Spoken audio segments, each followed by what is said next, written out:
task team to investigate fraudulent driver's licenses, Malawi's Banda fires Inspector General of Police. With the news headlines, I'm Kensani Maranele. Transport Minister Sbu Ndebele has confirmed that a task team has been established to investigate fraudulent driver's licenses in the country, especially at testing stations and driving schools. 56 people have been killed on the country's roads since the beginning of the Easter weekend. The Road Traffic Management Corporation says preliminary figures show that most of the deaths have been caused by speeding and reckless driving. Ndebele has warned drivers of obtaining a driver's license in a corrupt way. I'm quite confident it's going to be a thing of the past. We have appointed a task team, it's working very hard.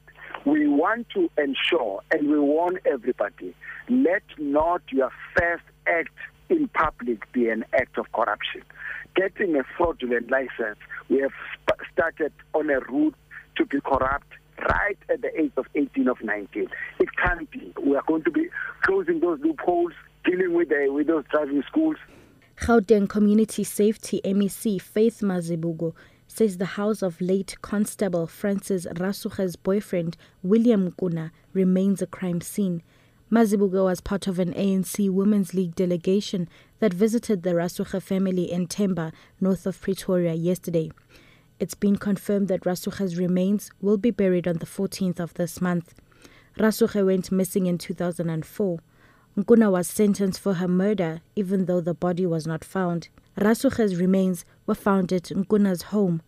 Police have handed them to Rasuge's family. The funeral service will be preceded by a memorial service on Thursday. Mazibuko had this to say. More arrests might happen. If not, more people might be prosecuted. If not, the very same one who's behind bars, more charges can actually be added.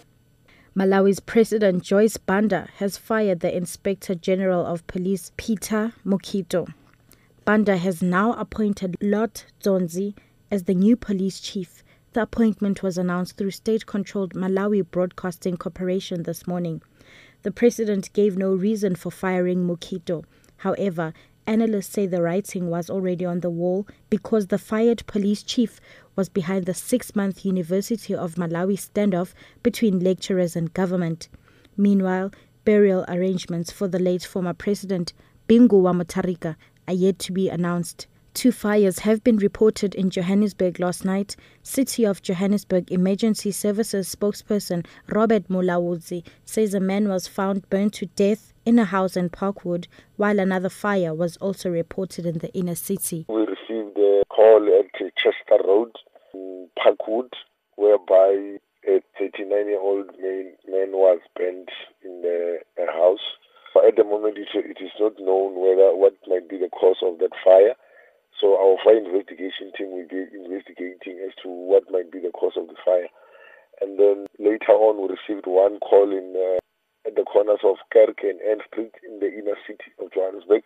It was a 8-story building, but only the 3rd floor was on fire. We managed to extinguish that fire. There was no injuries reported.